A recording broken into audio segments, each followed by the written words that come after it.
Bonjour à tous et bienvenue pour cette dernière vidéo sur les fonctions de référence. Donc nous allons envisager les trois dernières du cours. On va commencer tout de suite par la fonction cube, dont la formule est f de x égale x au cube.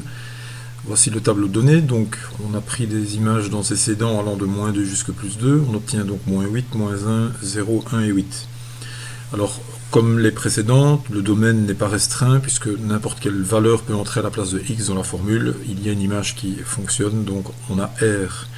Au niveau de l'ensemble image, c'est également R puisque les différents points de la fonction iront de moins l'infini à plus l'infini. 0 de la fonction, c'est le nombre 0 lui-même. Sa parité, elle est impaire, puisque si vous prenez des réels opposés de son domaine, vous allez systématiquement, par ce genre de formule, avoir des valeurs opposées également. L'ordonnée à l'origine vaut 0. Il n'y a pas d'extréma, c'est une fonction qui est tout le temps croissante sur l'ensemble de son existence, de son domaine, et donc dans son tableau de variation, on peut donc indiquer une flèche de croissance qui indique qu'elle est donc strictement croissante.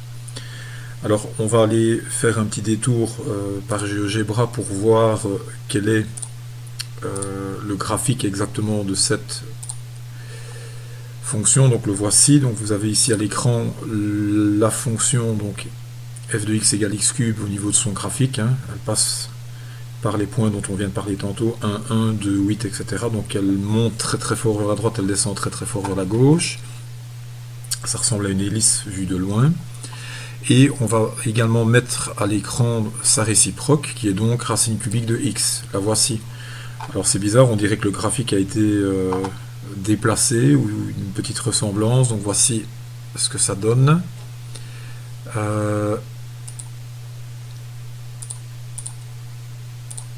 Où là finalement on a quelque chose de ressemblant mais qui évolue quand même différemment, puisque autant la première évoluait très très vite, ça croissait très vite verticalement, autant celle-ci c'est un peu le contraire, elle a tendance à se tasser même si elle est croissante indéfiniment également. Vous voyez, elle passe par 1, 1 également, par 8, 2, etc., etc.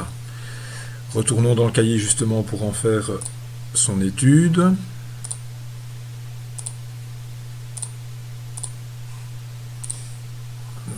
Voici. Alors, donc la fonction racine cubique. Au niveau de ses valeurs, tout d'abord, racine cubique de moins 8, c'est moins 2. Puis vous avez moins 1, 0, 1 et 2 pour le suivant. Alors, pas de grand changement non plus par rapport à la précédente. Pour le domaine et pour l'image, on a exactement R deux fois. Elle a également le même 0. Elle passe par 0, 0. Donc, ça fait des points communs avec la précédente aussi. Parité de cette fonction, comme la précédente, est également impaire. Les réels opposés ayant des images opposées. Idem pour l'ordonnée à l'origine, 0 également. Pas d'extréma non plus pour cette fonction, puisqu'elle est strictement croissante sur tout son domaine.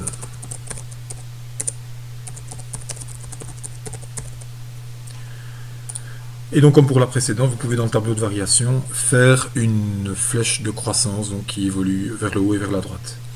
Alors pour l'une comme pour l'autre, petit point de matière, c'est plus pour la 5e année. On voit que le point 0 est un point à partir duquel la concavité de la courbure change. Donc on a vraiment cette concavité qui repart à la hausse après ce point-là. Et donc on peut dire que c'est un point d'inflexion. Autre petite remarque que vous avez ici dans le cours, et qui est également vraie au niveau des deux réciproques précédentes que sont racine carrée et x carré. On a remarqué que la droite bisectrice des axes, c'est-à-dire la droite d'équation y égale x, est une parfaite, qui est donc la bisectrice des axes, donc, est un axe de symétrie donc, qui applique un graphique sur sa réciproque. Donc c'est vrai pour y égale x carré avec racine carrée de x, et ça l'est également pour les deux que nous venons de voir maintenant. Dernière fonction importante dans le cours, la fonction inverse, y égale 1 sur x. Allons d'abord voir dans GeoGebra le type de graphique que ça va donner. Donc on va y aller tout de suite. Voilà. Alors on va d'abord réeffacer la précédente. Donc c'est fait. Donc GeoGebra qui est un petit logiciel que vous pouvez donc facilement installé à la maison et qui donc vous donne. Alors vous voyez ici, on a un graphique tout à fait typique et particulier des fonctions qui se présentent sous la forme d'une fraction avec des x, avec uniquement des x au dénominateur, donc c'est un graphique hyperbolique. Donc on a une zone graphique ici en bas à gauche qui est tout à fait symétrique par rapport à une zone graphique ici en haut à droite. On voit également que les deux courbes viennent de plus en plus s'approcher des axes, mais sans jamais pouvoir les toucher. En effet, l'équation 1 sur x égale 0 ne possède aucune solution, et dans la formule 1 sur x, on ne peut pas non plus remplacer x par 0. On peut tendre vers 0. En cinquième, on parlera des limites. Limites pour x tendant vers 0 à gauche. Ici, on voit que c'est de plus en plus bas comme valeur. Et de l'autre côté de l'axe, de plus en plus haut. Qu'il se passe quelque chose autour de l'axe y. Toujours est-il qu'on peut constater visuellement qu'il s'agit bien d'une fonction impaire. Les réels négatifs ont des images qui sont opposées aux réels positifs du domaine. Et au niveau de son domaine, une contrariété, 1 sur x évidemment ne peut pas passer par 0, 0, puisque on ne peut pas diviser par 0. Nous retournons dans le cahier pour compléter ensemble les différentes études de cette fonction. Nous allons faire la transition avec le cahier, voilà, c'est fait.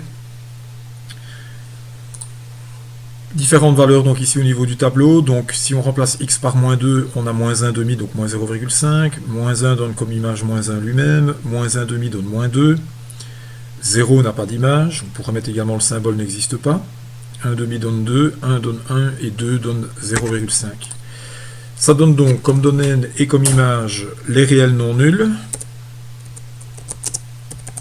R0 en abrégé, pareil pour l'image, réel non nul,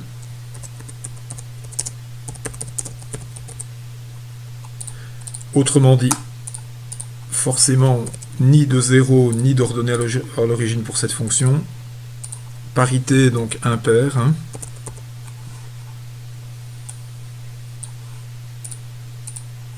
Donc pas d'ordonnée à l'origine. On peut également parler d'impossibilité de trouver des extrémas. Et alors, une particularité du tableau de variation donc, de la fonction, c'est que sur sa partie négative, si vous vous rappelez, le graphique faisait donc une hyperbole, donc un morceau d'hyperbole qui allait de plus en plus vers le bas, sans s'approchant de l'axe des Y, mais sans jamais le toucher. Donc on a une première partie graphique où elle est décroissante. On dira qu'elle est décroissante sur R-, sur les réels négatifs. Sur R0- pour être précis, puisque 0 n'appartient pas à son domaine. Et alors, après le point 0, qui est un point pour lequel elle ne se calcule pas, donc 0 n'existe pas, elle est alors de nouveau décroissante sur R+. Puisque si on repart de l'hyperbole qui est en haut à droite, elle est d'abord extrêmement haut, hein, puisque plus vous divisez 1 sur x par un x qui est très proche de 0, plus vous obtenez des nombres très très grands. Et puis à l'inverse, quand vous prenez des nombres plus grands que 1, le résultat lui sera inférieur à 1 pour tendre de plus en plus vers 0 lorsque vous augmenterez significativement la valeur de x. Voilà pour les 8 fonctions de référence. Donc cette vidéo clôture bien sûr les 8. Et bon courage à tous, et pour les 2 semaines à venir, bien sûr, donc ce sera silence radio en ce qui me concerne, mais je suis à votre disposition si vous avez des questions, des remarques, ou envie de quand même faire un peu de maths de votre côté. Ciao, ciao!